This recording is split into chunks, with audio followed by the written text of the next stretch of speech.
ઔદ્યોગિક નગરી અંકલેશ્વરનું સારંગપુર હવે ડ્રગ પેડલર્સ માટે સોફ્ટ ટાર્ગેટ બની ગયું છે.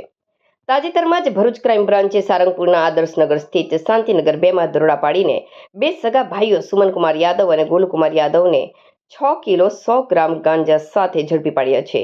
આ આખી કાર્યવાહી બાદ સારંગપુરમાં ચાલતા ગાંજાના કાળા કારોબારને લઈને અનેક ચોંકાવનારા ખુલાસા સામે આવ્યા છે. ભરૂચ એલસીબીએ અંકલેશ્વર સારંગપુર વિસ્તારમાં આવેલા આદર્શનગર સ્થિત શાંતિનગર 2માં દરોડા પાડ્યા હતા. ત્યાંથી મૂળ બિહારના અને હાલ અંકલેશ્વરમાં રહેતા સુમનકુમાર મંટુ યાદવ અને તેમના ભાઈ ગોલુકુમાર મંટુ યાદવને ઝડપી પાડવામાં આવ્યા હતા. પોલીસે સ્થળ પરથી 6 કિલો 100 ગ્રામ ગાંજાનો જથ્થો મળી આવ્યો હતો, જેની કિંમત રૂપિયા 3 લાખ આંકવામાં આવી છે. ગાંજા ઉપરાંત પોલીસે 2 મોબાઈલ ફોન પણ જપ્ત કર્યા હતા. આમ કુલ 3,15,000નો મુદ્દામાલ કબજે કરવામાં આવ્યો હતો. આ ગાંજાનો જથ્થો આપનાર બિહારના ભાગલપુર ખાતે રહેતા સુંદરમ કુમાર શ્રી સચ્ચિદાનંદ યાદવને વોન્ટેડ જાહેર કરવામાં આવ્યો છે. પોલીસે આ મામલે વધુ તપાસ હાથ ધરી છે.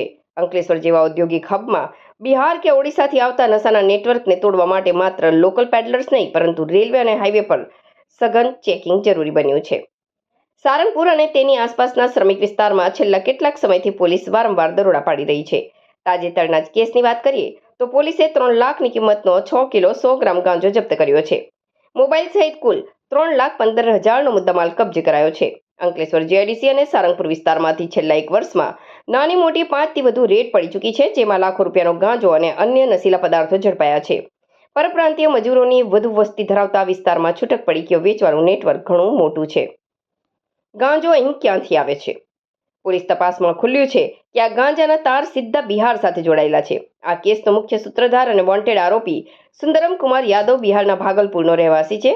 ત્યાંથી ટ્રેન મારફતે અથવા ખાનગી ટ્રકોમાં ગુપ્ત ખાના બનાવીને આ જથ્થો અંકલેશ્વર સુધી પહોંચાડવામાં આવે છે. રેલવે સ્ટેશન કે હાઈવે પરથી સ્થાનિક પેડલર્સ આ માલ રિસીવ કરીને સારંગપુરની ગીચ વસાહતોમાં સંતાડી દે છે.